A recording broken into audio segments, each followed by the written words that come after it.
नमस्कार दर्शक बंधु, यही भिडियोटी विशेषकर आमे महादेव को किपरि प्रसन्न करिपरिबा सेही विषय रे आमे जानिबा। तेबे दर्शक बंधु आपण माने जानिथिबे जे महादेवंकर अनेक गुड़िए नाम अछि, सेथिरु आशुतोष अन्य एक नाम अटे। तेबे आशुतोष नामटी विशेषकर एथिपाई जणा जाय जे महादेव खूब कम प्रार्थना बा अति सहजरे प्रसन्न हो जाइथांती एवं जी थरे महादेवंकर करुणा पाई जाइछि आपण मानिके चलंतु जे से आगकू दुनिया रे राज करिछि एवं से जहाँ भी किछि आशा करि थाए महादेवंकर कृपा जरिया रे से सबको प्राप्त करि देई पारे। तेबे दर्शक बंधु, यदि आपण एही भिडियोटी को देखुछंती तेबे चले तले ओम नमः शिवाय निश्चित भाव में कमेंट करि रखंतु, कारण एही भिडियो रे आपण मानंकु एपरि किछि कथा आपण माने जानिबे जे यदि आपण से सबको करि रखुचंती तेबे महादेवंकर करुणा आपण प्राप्त करि देई परिबे। एवं आपण मानिके चलंतु जे यदि थरुटिए आपण याकु करूछंती तेबे निश्चित भावे आगामी समय रे आपण राज करिबाकू जाउछंती। यदि आपणकर आर्थिक समस्या थिला बा एपरि किछि बड़ समस्या जहाँ आपण अनेक दिन चिंतित थिले, कौनसी कार्य करने पूर्व अनेक भाविचिंती कला परे मध्य से कार्यटी आपणकर सफलतार सहित हो पार नाला, किछि ना किछि बाधा किछि ना किछि त्रुटि से कार्य रही जाउथिला, तेबे एही भिडियोटी आपण स्किप न करी शेष पर्यंत देखंतु। एही भिडियो रे कुआ जाइथिबा कथा यदि आपण पालन करूछन तेबे आपणकर उन्नति हेबो यह निश्चित अटे। आपण माननकु कहि रखिबि जे यदि एही भिडियोटी आपणकु पसंद आसी थाए तेबे निश्चित भाव में यह गोटे लाइक करंतु।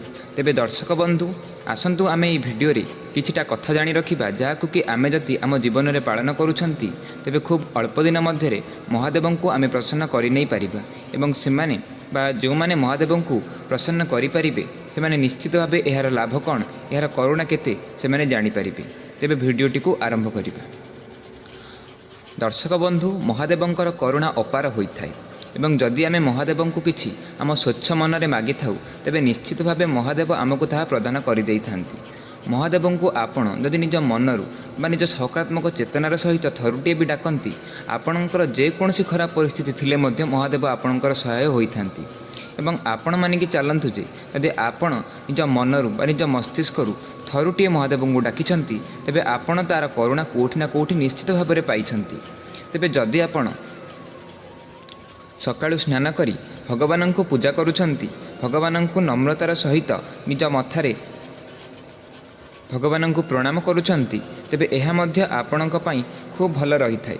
जदि आपण को देवदेव महादेव कौनसी प्रकार करुणा प्रदान करि पारुनांती तेबे आपण भाबंतु नाही जे महादेवंकर कृपा आपणक उपरे नाही, केउ बाटे ना को बाटे आपण महादेवंक करुणा पाई परिबे। तेबे आपण धैर्यहरा न होई निजर कामटी को करि चलंतु एवं भगवान उपरे भरोसा रखंतु।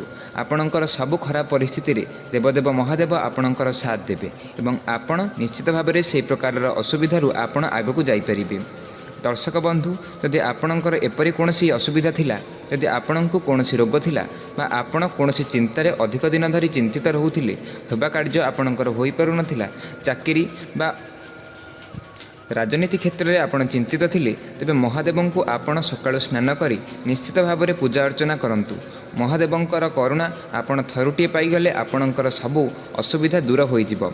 यदि आपणकर घर पाखरे कौनसी षेंढ जा भी महादेवंकर बाहन अटंती तेबे सेमानंकर पादधूली को आपण निज मस्तिष्क रे लगंतु। एहा फଳରେ आपणकर सबु चिंता दूर होइथाय। यदि आपणकर अधिक दिन रे मुंड बिंधा थिला तेबे आपण मध्य षंढर पादधूली को निज मुंडरे लगाई पारिबे। तेबे दर्शक बंधु, आपण मानंकु कहि रखे जे भोलादेवं को आपण भोलानाथं को आपण निश्चित भाव में पूजा अर्चना करंतु एवं संध्या बेले आरती मध्य करंतु। या फଳରେ आपण निज घरे कर्पूर जाली आरती मध्य करिपारिबे, जहा फଳରେ आपणଙ୍କୁ ओ आपणଙ୍କ परिवार को एक सकारात्मक चेतना प्राप्ति होइथाय। एवं अनेक समय यह देखा जाइछि जे यदि आपणଙ୍କ घरे आरती होइथाय तेबे निश्चित भाव में आपणଙ୍କ पिलामानଙ୍କ मध्यरे एहार प्रभाव पड़िथाय, जहा फଳରେ सेमाने भी निज पाठपढ़ारे अग्रगति करिथांती एवं निज भविष्यत को उन्नतिर आड़कू नहीं जाइथांती। तेबे दर्शक बंधु, आपण माने भोलानाथंकर प्रार्थना करंतु, निश्चित भाव भोलानाथंकर करुणा आपण प्राप्त करि देई परिबे। यदि आपण माने चाहुचंती सोमवार दिन महादेवं को बेलपत्र चढ़ातु, नाली मंदार फूल चढ़ातु एवं किछि कदली और ନଡ଼ିଆ ଭୋଗ ଲଗାନ୍ତୁ ଏବଂ ଏକ ଦୀପଟିଏ ଦାନ କରନ୍ତୁ। ଭଗବାନଙ୍କୁ ସଦାସର୍ବଦା ଆରାଧନା କରନ୍ତୁ ଏବଂ ସ୍ୱଚ୍ଛ ମନରେ ସ୍ୱଚ୍ଛ ପ୍ରାଣରେ ଭଗବାନଙ୍କୁ ସ୍ମରଣ କରନ୍ତୁ ଏବଂ ଯାହା ବି କାର୍ଯ୍ୟ ଆପଣଙ୍କର ରହୁଛି ଆପଣ କରିଚାଲନ୍ତୁ। ଭଗବାନ ନିଶ୍ଚିତ ଆପଣଙ୍କର ସହାୟ ହେବେ ଯଦି ଆପଣଙ୍କର କାର୍ଯ୍ୟରେ ସ୍ୱଚ୍ଛତା ଥାଏ ଏବଂ ଆପଣଙ୍କ ମନରେ ସକାରାତ୍ମକ ସ୍ମୃତି ଥାଏ। ନିଶ୍ଚିତ ଭାବେ ଆପଣ ଆଗାମୀ ଦିନରେ କରିବା ପାଇଁ ଲାଗିବେ ଏବଂ ଭଗବାନଙ୍କର କରୁଣା ଆପଣ ପାଇପାରିବେ। ତେବେ ଦର୍ଶକ ବନ୍ଧୁ, ଏହି ଥିଲା ସେହି ଭିଡ଼ିଓ। ଯଦି ଆପଣ ମହାଦେବଙ୍କୁ କରୁଣାରେ ପାଇବା ପାଇଁ ଯାଉଛନ୍ତି ତେବେ ଆରାଧନା କରନ୍ତୁ, ପ୍ରାର୍ଥନା କରନ୍ତୁ ଏବଂ ନିଜ କାର୍ଯ୍ୟକୁ ଠିକ୍ ଭାବରେ କରନ୍ତୁ, ଯାହା ଅତ୍ୟନ୍ତ ଗୁରୁତ୍ୱପୂର୍ଣ୍ଣ ଅଟେ ଏବଂ ଆପଣଙ୍କର ଆଗାମୀ ସବୁ ସମସ୍ୟା ନିଶ୍ଚିତ ଭାବରେ ସମାଧାନ ହେବ।